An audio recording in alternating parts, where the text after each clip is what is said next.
नियम बना सकते हैं कि मैं घर में से पानी लूंगी, मटके में से, परिंदे में से, और घर के बाहर छीटूंगी। क्या होता है मटके का पानी बाहर छीटने से, परिंदे का पानी बाहर छीटने से? तो गरुड़ पुराण के अंतर्गत लिखा है तृतीय अंश के अंदर कि हमारे घर का जो मटका होता है वो मटका परिंदा कहलाता है। परिंदा का मतलब होता है पितरों का स्थान। हम उसमें से जब पानी लेकर घर के दरवाजे पर छीटते हैं तो हमारे द्वार पर जितने भी पितर रात्रि भर में आकर भोजन की याचना करते हैं, उस जल से उनकी तृप्ति हो जाती है। तो हमारे पूर्वजों को श्राद्ध पक्ष में पानी देने की भी जरूरत नहीं पड़ती, पिंड देने की भी जरूरत नहीं पड़ती, वो उससे तृप्त हो जाते हैं मात्र जल का सींचन करने से, मात्र जल का सींचन कर देने से। आप कोई नियम मत बनाओ। एक नियम तो बना सकते हो कि पानी बाहर छीटूंगी, एक नियम तो बना सकते हो कि मैं परिंदे पर दिया लगाऊंगी, एक नियम तो बना सकते हो कि मैं दरवाजे पर दिया लगाऊंगी, एक नियम तो बना सकते हो कि एक चावल का दाना मैं प्रतिदिन शंकर जी को चढ़ाऊंगी, ज्यादा नहीं, केवल एक दाना मैं शिव जी को चढ़ाऊंगी। नियम बनाओ, कुछ एक नियम बनाकर चलो, आपकी जिंदगी की सार्थकता उसमें प्राप्त होगी। भगवान सामने आकर खड़े हो जाएंगे, सम्मुख में आकर।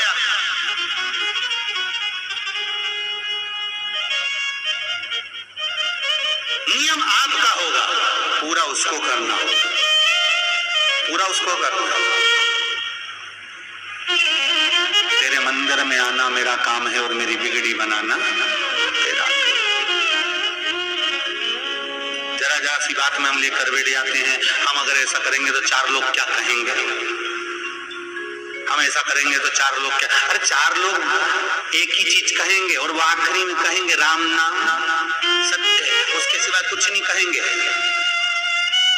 और चार लोगों के चक्कर में पड़े रहोगे तो आगे का जीवन बिगड़ जाएगा। क्या किसको रोइए, बोलो जम के, चादर तान के। नियम है महाराज, आप कोई बहुत बड़ा काम करने जा रहे हो, बहुत बड़ा यज्ञ अनुष्ठान, विवाह, शादी आदि फंक्शन करने जा रहे हो, 4 दिन 8 दिन के लिए आप घर से बाहर जा रहे हो और आपको लगता है कि घर में ताला कैसे लगाएं, तो निवेदन है एक तांबे के कलश में जल भर लीजिए और जल भरकर उसमें थोड़ी सी काली तिल डाल दीजिए। भूतेश्वर शिव का नाम लेकर।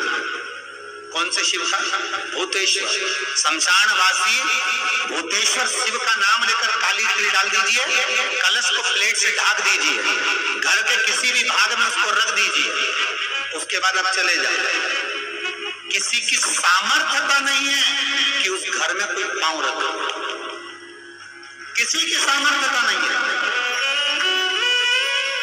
और अगर कोई भूले से पांव भी रख दिया तो 22 दिन या 21 दिन के अंदर उसको, जैसे लोगों को हवा आती है, बस उसको चक्कर आना चालू हो, बाल खोल खोल के घुमा मिलेगा। शास्त्र प्रमाण करता है भूतेश्वर शिव। ये कलश जो होता है ना, जल का जो पात्र होता है, ये साधारण नहीं होता, सहज नहीं होता।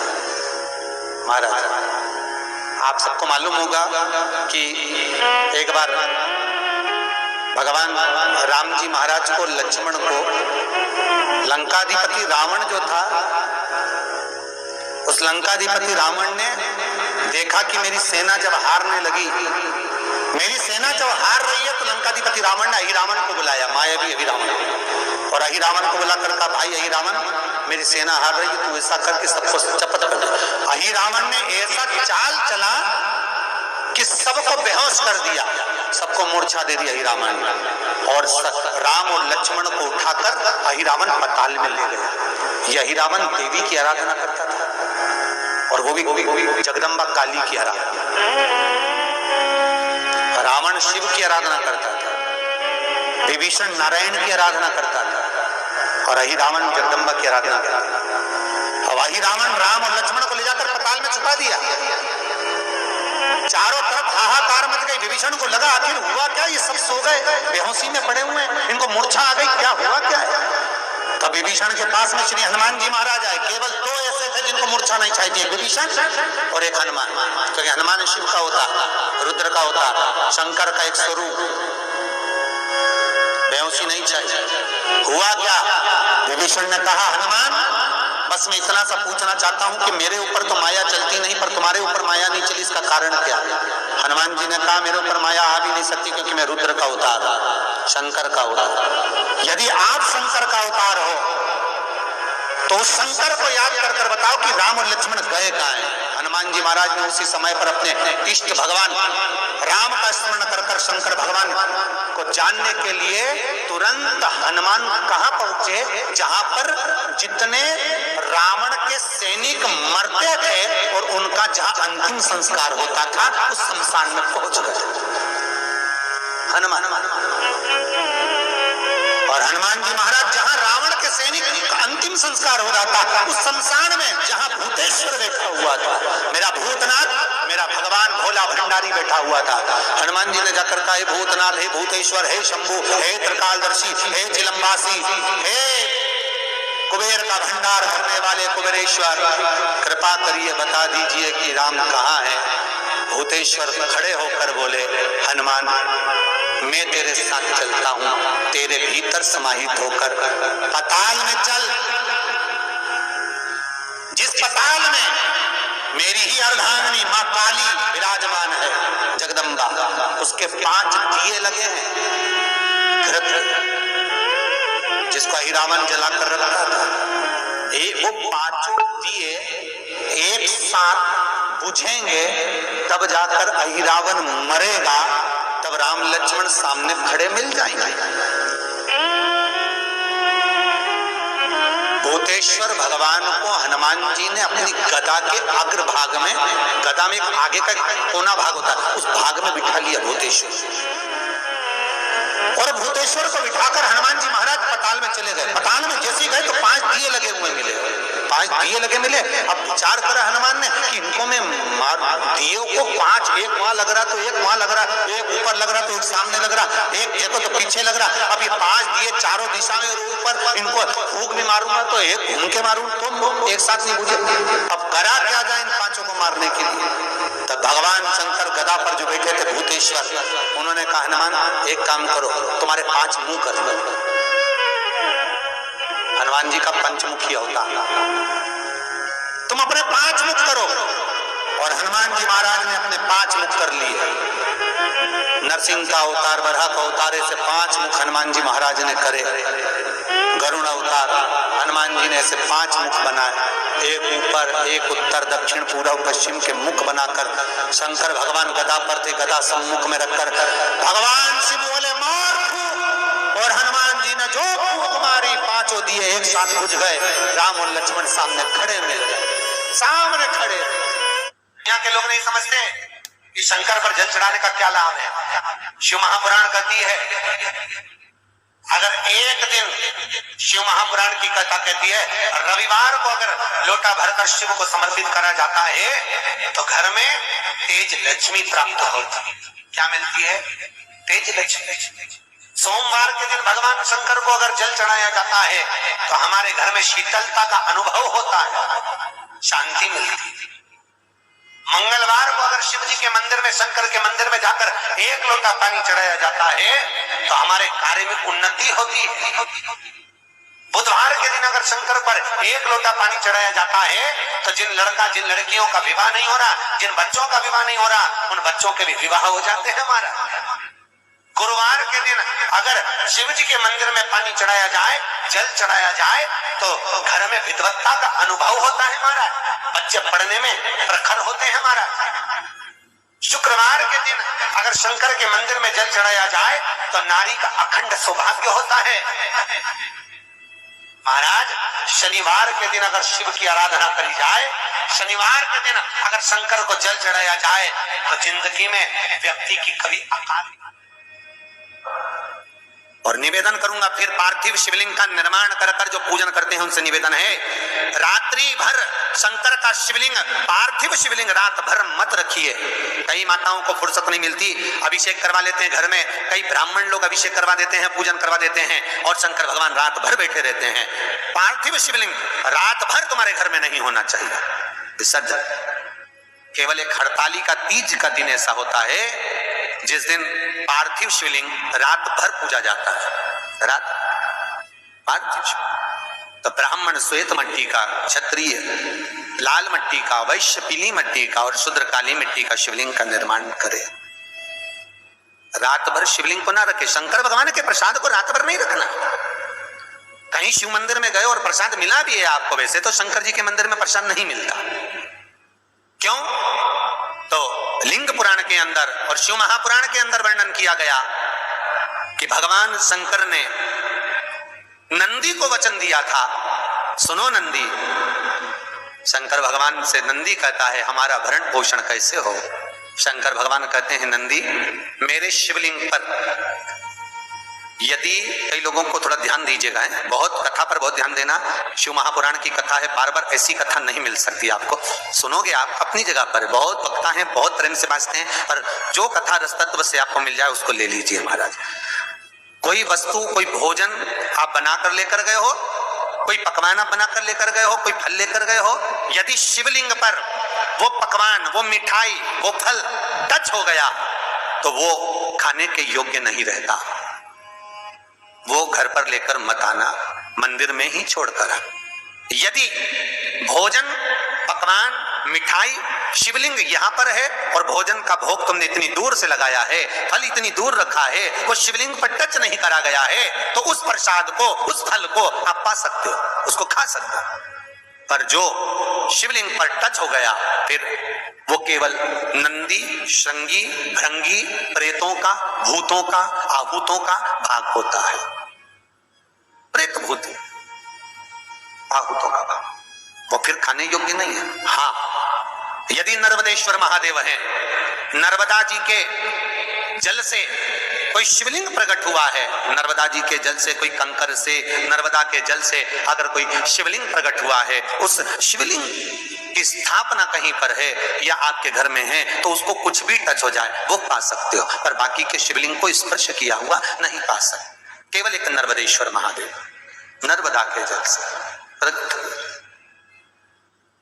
कई लोग पूछते हैं ये सांप है कौन, ये सर्प है कौन, तो उसको बताओ ये भगवान शंकर के गले में जो एक सांप पड़ा हुआ है ये भगवान विष्णु हैं।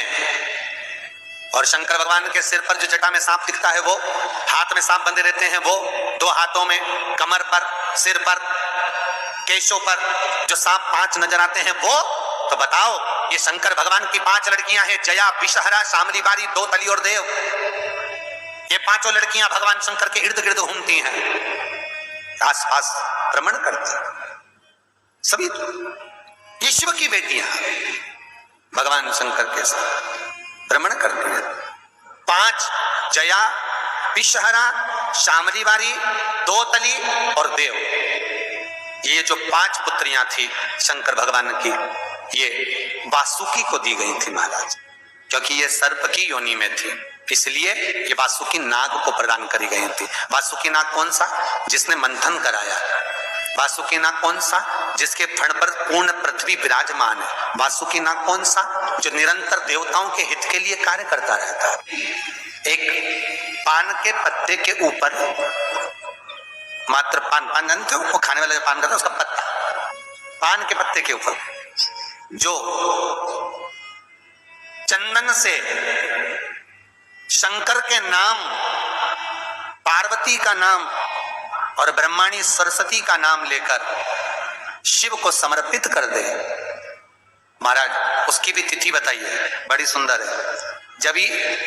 जब रवि का पुष्य योग पड़े, रवि पुष्य नक्षत्र हो, रवि का पुष्य योग पड़े, उस समय पान के पत्ते पर चंदन से शंकर, पार्वती और सरस्वती का स्मरण कर कर जो शिवलिंग के ऊपर उस पान के पत्ते को चढ़ाकर 5 बेलपत्र, 3 समी पत्र समर्पित कर देते हैं, उस बच्चे से चढ़वा देते हैं, वो बच्चा कभी पढ़ने में कमजोर नहीं होता, विद्या में बढ़ता ही बढ़ता है।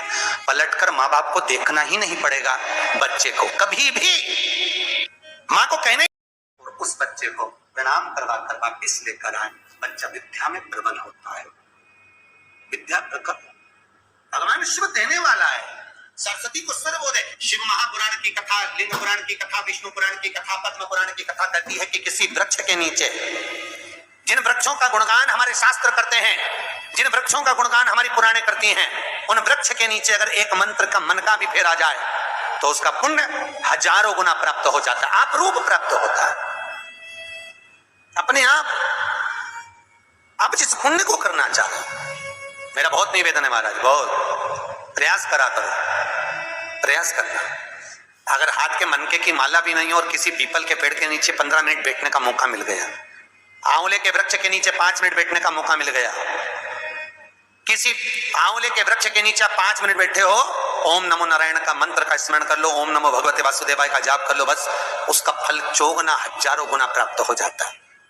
शमी के पेड़ के नीचे बैठे हो, श्री शिवाय नमस्तुभ्यम का जाप करिए, चौगुना गुना फल मिलेगा, 1000 गुना फल। बेलपत्री के पेड़ के नीचे गए हो, ओम नमः शिवाय ओम का जाप करिए, फल मिलेगा। उस फल को हमें पाना है। कई लोग कहते हैं महाराज हम पूजन बहुत करते हैं, हम पाठ करते हैं, हम अर्चना करते हैं, हम व्रत रखते हैं, हम उपासना करते हैं, हम दान करते हैं, हम पुण्य करते हैं, हम सत्कर्म करते हैं, उसके बाद भी दुख क्यों है? हम पूजन तो कर रहे हैं। आपके पेट में दर्द हुआ, मान लो आपके सिर में दर्द हुआ, अब सिर में दर्द हुआ तो आपने गोली तो खाई, एनासिन भी खाई, क्रोसिन भी खाई, डिस्प्रिन भी खाई, कॉम्बिफ्लेम भी खाई, ना जाने कहां की गोलियां खा गए, सिर में दर्द था और 4-5 तरह की गोली खा गए। तुमने जब तो गोली खा ली और गोली खाने के बाद तुम्हें थोड़ा सा असर भी हो गया, पर इतनी गोलियां जो खाई है तो बाद में रिएक्शन तो करेगी, कुछ तकलीफ तो देगी, कुछ गर्मी तो करेगी, बीपी शुगर ऊंचा नीचा कर सकती है, आपने पाई। उसी तरह मंत्र, माला, पाठ, जब अनुष्ठान फल कब देते हैं और फल कब नहीं देते, ये शिव महापुराण की उमा संहिता कह रही, पुराण की उमा संहिता कह रही है। शिव महापुराण का उमा खंड, पार्वती खंड को अच्छे से पढ़िए तो उसमें बताया है, उसमें वर्णन किया है। हम पाठ करने बैठे, इतनी बड़ी पोथी लेके लोग बैठ जाते हैं, पहले राम रक्षा स्तोत्र पढ़ लिए, फिर ये पढ़ लिए, गीता जी का अध्याय पढ़ लिया, ये पढ़ लिया, ये चालीसा, दुर्गा चालीसा, शिव चालीसा, तांडव, ये मंत्र जप लो, वो मंत्र जप लो, फिर कोई महाराज बता गया वो मंत्र जप लो, फिर कोई महाराज बता गया वो मंत्र जप लो, ये वाला देवता ला के अलमारी में रख लो। इतनी बड़ी पूजन की अलमारी, बस इतनी बड़ी, ज्यादा से ज्यादा हो तो इतना बड़ा पूजन का घर, कमरा, उसमें इतना सारा देवता। रामेश्वर गई तो उनको ले आई, जगन्नाथ जी गई तो उनको ले आई, द्वारका गई तो उनको ले आई, वृंदावन गई तो उनको ले आई, महाकालेश्वर गई तो उनको ले आई, सारा देवी देवता वहीं बैठा, पितृदेव, ये देव, कुल देवी, शंख देव, घंटी देव, दिया देव, सब उसी में, गणेश जी, शंकर जी, हनुमान जी, राम जी, सब भरा पड़ा। और पूजन करने सुबह से आई, सुबह से इतनी सी शक्कर लाई कटोरी, इतनी सी शक्कर कटोरी में भगवान को नहला धुला के कटोरी धर दी। इतनी बड़ी अलमारी में सारा देवता ऐसा कसा कसा या बैठा है, सारा देवता। और तीर्थ करने फिर गई तो गणेश जी शंकर भगवान से बोले पिताजी फिर जा रही है। शंकर भगवान बोले बेटा खसक के बैठो, फिर पकड़ के लाएगी किसी को, खसक के बैठ, फिर लाएगी किसी, फिर ले गई, फिर रख दिया। पूजन करने आई, कलश रख दिया, मंदिर में ढुल गया, भगवान पूरा गीला हो गया। गणेश जी शंकर जी से बोले पिताजी पूरा गीला करके चली गई। शंकर भगवान बोले बेटा अब तो कल ही आएगी, दिया लगा के गई, अब तो गीले में बैठो, अब नहीं आने वाली, कल। बहुत ध्यान देना साहब, इस कथा को आपके ऊपर लेकर समझाया जा रहा है, क्योंकि शिव महापुराण की कथा कहती है कि आप जो मंत्र जप रहे हो, आप जो माला जप रहे हो, आप जो साधना कर रहे हो, आप जो पाठ कर रहे हो, वो आप पर असर कर रहा है कि नहीं कर रहा है, वो आपको समझ रहा है। राम रक्षा स्तोत्र का पाठ करो तो पहले हनुमान चालीसा पढ़ो, फिर राम रक्षा स्तोत्र करो। शिव चालीसा, दुर्गा चालीसा, गणेश चालीसा, हनुमान चालीसा, गायत्री चालीसा, इन 4-5 चालीसा को एक साथ कभी नहीं पढ़ना।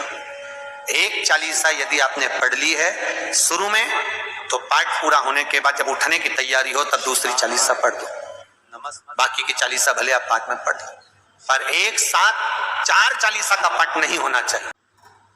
हमारा पाठ करने बैठे हो, किसी एक मंत्र की माला जप रहे हो, ओम नमः भगवते वासुदेवाय जपा, या शंकर जी का मंत्र जपा, या गुरु का मंत्र जपा, या ये मंत्र जपा, या वो मंत्र जपा, उस मंत्र को जपने में बीच में कुछ गैप होना चाहिए। एक साथ रट्टा मार पहले ओम नमः भगवते, ओम नमः शिव नारायण, शिव नारायण, ओम नमः शिव श्री शिवाय नमस्तुभ्यं श्री शिवाय नमस्तुभ्यं